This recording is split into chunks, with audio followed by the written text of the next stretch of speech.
दोस्तों, legal and legal में एक बार फिर से आपका स्वागत है। आमतौर से आपने सुना होगा कि हाई कोर्ट या सुप्रीम कोर्ट में XYZ advocate senior designated advocate हैं।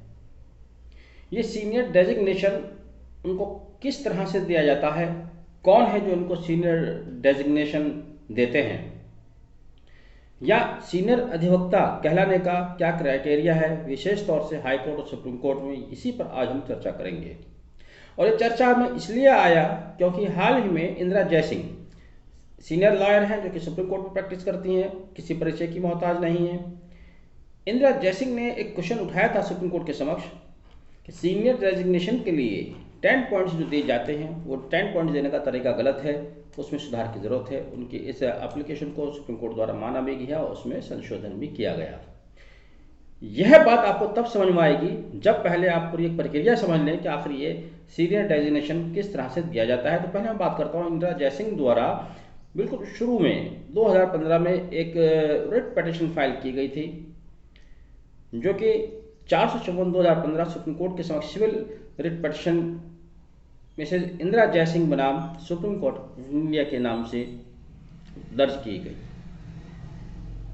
इस रिट पिटीशन पर एक लंबी सुनवाई होने के बाद जजमेंट आया, और वो जजमेंट, बहुत सी जजमेंट में कहता हूँ कि जजमेंट कम और रिसर्च ज़्यादा होती है, रिसर्च पेपर की शक्ल में जजमेंट आया जिसमें दुनिया भर की कोर्ट प्रैक्टिस का हवाला दिया गया।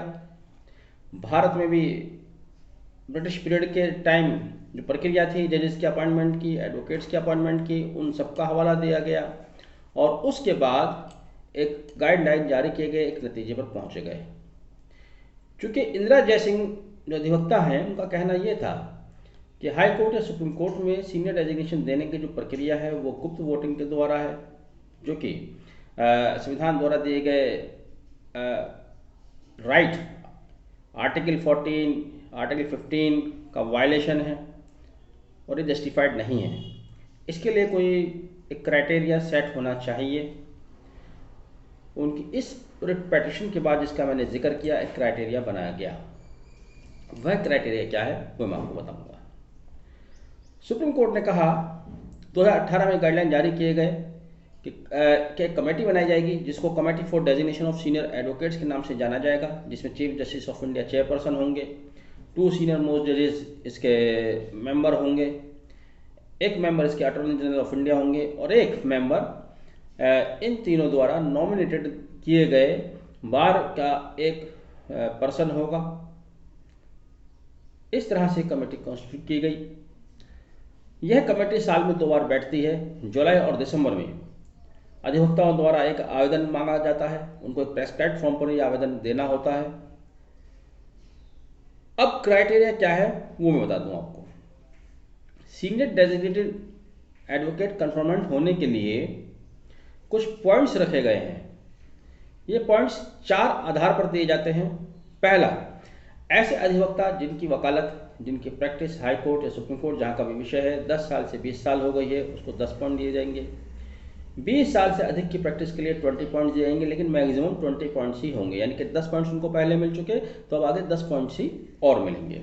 इसी पर लेकर इंदिरा जयसिंह ने अभी लेटेस्ट पिटीशन फाइल की थी जिसका मैंने शुरुआत में जिक्र किया, मैं दोबारा लौट कराऊंगा।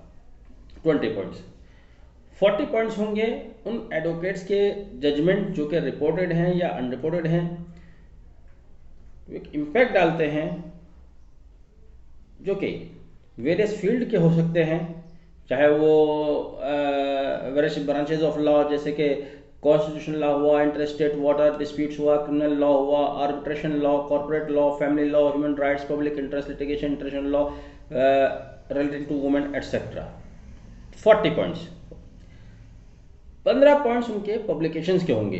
अगर उनका कोई पब्लिकेशन है, किसी जर्नल में वो कोई आर्टिकल पब्लिश करते हैं, उनके 15 पॉइंट्स दिए जाएंगे। और 20 पॉइंट्स होंगे उनकी पर्सनैलिटी टेस्ट के या जो उनका इंटरेक्शन होगा, इंटरव्यू होगा उसके, 25 पॉइंट्स। इस तरह से टोटल 100 पॉइंट सेट किए गए हैं। दोबारा रिपीट कर दूं, 20 पॉइंट्स तो उनके प्रैक्टिस के हो गए, कैसे कैसे हुए मैं बताऊंगा अभी दोबारा। 40 पॉइंट्स उनके जजमेंट, उनके द्वारा जिस केस में वो रहे हैं उनके जजमेंट्स, 15 पॉइंट्स उनके पब्लिकेशंस के हुए और 25 पॉइंट उनके इंटरेक्शन या इंटरव्यू के हुए। अब ये 20 पॉइंट लीगल प्रैक्टिस के हैं। यहीं पर आकर उन्होंने क्वेश्चन रेज किया था। 2018 में जो गाइडलाइन जारी किया गया, इंदिरा जयसिंह की रिट पिटीशन 2017 में डिसाइड हुई, 2018 में सुप्रीम कोर्ट द्वारा गाइडलाइन जारी किया गया, उसमें ये कहा गया था जिन अधिवक्ता की प्रैक्टिस 10 से 20 साल हो गई है उनको 10 पॉइंट दिए जाएंगे। इसमें त्रुटि कहाँ हो रही थी? इसमें त्रुटि यहाँ पर हो रही थी, मान लीजिए किसी अधिवक्ता की प्रैक्टिस 12 साल की है, 10 साल से ज़्यादा 20 साल से कम, 12 साल की प्रैक्टिस है, उसको 10 पॉइंट दे दिए गए। वहीं दूसरे अधिवक्ता हैं जिनकी 19 साल की प्रैक्टिस हो गई, 10+9, उनको भी 10 पॉइंट्स दे दिए गए। तो इस तरह से जिनको 12 साल की प्रैक्टिस है वो कहीं एडवांटेज ले गए 19 साल या 20 साल वाले प्रैक्टिस के ऊपर। इंदिरा जयसिंह ने इसी बात पर प्रश्न उठाया था, इसी को सुप्रीम कोर्ट ने करेक्ट करते हुए अब कहा है कि ये पॉइंट लमसम नहीं दिए जाएंगे, बल्कि 10 साल से ऊपर 20 साल से नीचे जितनी साल की प्रैक्टिस है ईच ईयर 1 पॉइंट दिया जाएगा। जो एग्जाम्पल मैंने लिया इसको दोबारा समझ लीजिएगा। मान लीजिए किसी अधिवक्ता की 12 साल की प्रैक्टिस है, तब उसको 10 साल से ऊपर के 2 पॉइंट्स मिलेंगे, ना कि उसको लमसम 10 पॉइंट्स जैसे कि अभी मिलते आए थे। जिस अधिवक्ता की प्रैक्टिस 19 साल की है उसको 10 से 20 साल तक यानी कि 9 साल उसके एक्सेस हुए, उसको 9 पॉइंट्स मिलेंगे। लेकिन अगर किसी अधिवक्ता की 20 साल से ऊपर प्रैक्टिस है तब उसको 20 पॉइंट्स मिलेंगे, 20, 10, 30 नहीं होंगे, फिर रिपीट कर देता हूँ, उसको केवल 20 पॉइंट्स ही मिलेंगे। इस तरह से इन पॉइंट्स के ऊपर इनकी स्क्रूटनी की जाती है। जो मेरिट में जिनके पॉइंट ज़्यादा आते हैं उनको सीनियर डेजिग्नेटेड एडवोकेट कन्फर्मेंट किया जाता है। मैं समझता हूँ यह आपको स्पष्ट हुआ होगा, इंटरेस्टिंग है। ऐसी जानकारी है जिसका प्रैक्टिस में भले कोई प्रभाव ना पड़े लेकिन जानकारी होनी चाहिए। मैं समझता हूँ दी गई जानकारी आपको पसंद आई होगी। वीडियो को आखिर तक देखने के बहुत बहुत धन्यवाद। वीडियो पसंद आया तो उसको लाइक और शेयर करना भी नहीं भूलिएगा। Thank you. Have a nice day.